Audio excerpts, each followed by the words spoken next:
Do you try to learn new words but learn and forget? Or after some time you give up trying so hard?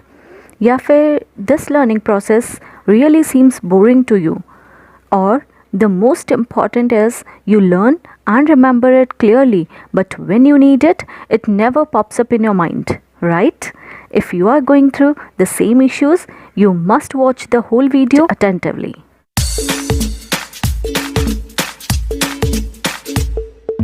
So, tip number 1, read old books for good vocabulary. Old books means English language books of your previous grade or your previous class. You can borrow book from your younger siblings or any of your neighbors. I personally never recommend reading newspapers as they are full of negativity, accidents, politics, sexual harassment, etc.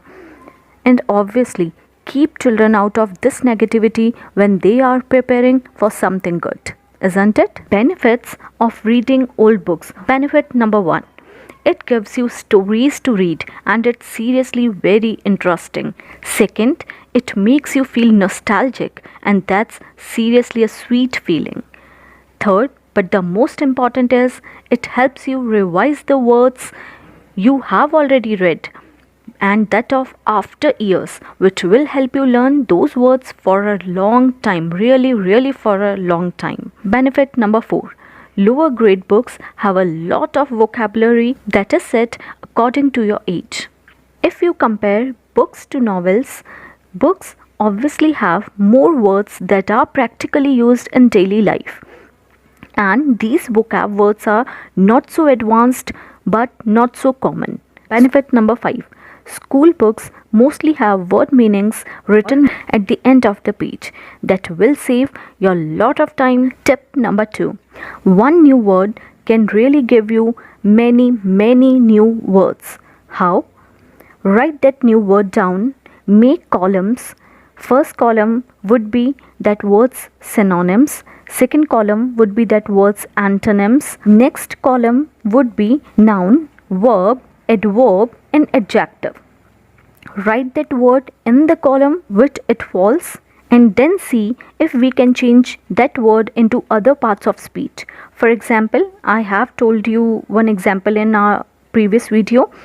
Circle, noun. So I'll write noun, circle in the column noun, and then when we'll make it verb, that would be encircle. See, if you find a new word which cannot be changed into other parts of speech, simply put a cross in all the columns. Okay, your next column would be, we will find out if we can add a preposition and if its meaning changes or not.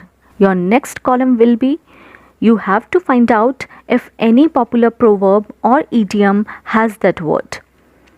And last two columns will be adding all possible prefixes and all possible suffix to it. One more thing, if the word is verb, put a star beside the table and write 3 forms of verb. If the word is adjective, write 3 degrees of adjective, put a star beside the table. Keep yourself updated by pressing the bell icon, as I'll soon post a video including examples of how to fill this table. As this video is already lengthy, I leave as it is, assuming most of you have understood. The one who needs more help will soon get a video. And now, tips for how to learn vocab in the right way so that you learn it for a long time. Tip number 1. Always frame sentences using that vocabulary. Reading a vocab word and learning it isn't enough. Immediately when you hear or read a new word, you can make 2 sentences. One can be little bit similar to the given example. The other should be totally on your own. Tip number 2. As soon as you see a new word, don't jump onto dictionary or Google to search its meaning.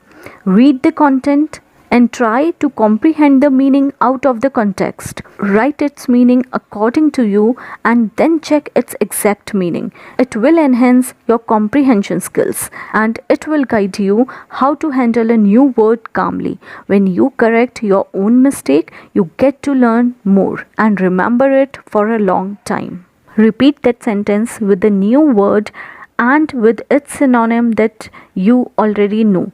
For example, you can say, listen to this carefully, listen to this attentively. Tip number 4. Relate them to your surroundings. At first, you have to work on it, but then you'll become habitual of it. For example, Aishwarya's movie Bride and Prejudice. I never forget this word, though I have never written it down anywhere or never used it in my sentences. Still, I remember that word and its meaning because that time I really wanted to know what that movie was about or what that title meant. If you relate a word with something, whenever you see that thing, spontaneously that word will pop into your mind. Tip number 5. Revise all the words the third day. You have to give first 3 days to revise the word daily. Just 3 days. After that, you have to just go through it casually after every third day. And you'll notice you automatically remember that word and there's no more need to revise it. Tip number 6. Write down a story using all the vocabs you have learnt till now, or write a letter or a poem. It enhances writing skill, creativity, imagination, and obviously your vocabulary. And you'll get to know how to use the vocab in every situation. Tip number 7. Give yourself a game every day, or if you are watching this video for your children, give your children a game to come up with a word whose English translation isn't so common in your family, and give that game to them daily. Set their turn. One child has to come up with one new word, and the other day the other child will come up with a new word. This will keep them busy in something good as well as observative as well as active. You can do one more thing. When the first child comes up with a new word, the other child has an extra responsibility to come up with extra meaning if first has unluckily left something. This will make the second child to listen carefully all the meanings and the first one to search properly. One thing you have to remember, put no reward on it. Train their mind so that they do the same whenever there's no reward for it. Whenever they'll see something new, and if they feel like they don't know the translation of that thing in English, they'll try to search it, and this will become their habit, because all of us know as what they'll get in return of this game will be a reward in itself, which they will realize later on. It's not a competition, it's enhancement of your family's vocabulary together. Before jumping on to tip number 8, I'll give you a bonus tip. The most effective method of learning vocabulary fast and for a long time is to subscribe my channel and press the bell icon. And if you like and share the video, it will do miracles. Do it and see. Tip number 8. If you think you are passionate enough to learn all the vocabs on your own, it's not like that. You have to be a little extra strict with yourself. You always have to put some reward on the process if you are doing it for yourself. Something like, if I use any of the 3 vocabularies I learnt today in my conversation, I can eat one of my favorite ice creams, else I'll not. Or the reward could be any other thing you love the most. It could be some TV serial, some Netflix series, any dish, dress, picnic, party, or anything. Tip number 9. You have heard it many a times that put a slip on the fridge door or on the wall with new vocabularies, but I say, what's the point if the child isn't using that vocab and they'll not do it on their own? For example, every day at 5 pm they go out for cycling along with you. Exactly at 4:50 pm you can suddenly ask them something like, okay, tell me what does that word mean, or frame a sentence fast with this word. The child who's able to answer it, give him or her the first chance to cycle for a long. Although the second will also cycle that day, as we are parents, not prisoners. But this petty thing also mean a lot to them, like who got the first chance to cycle.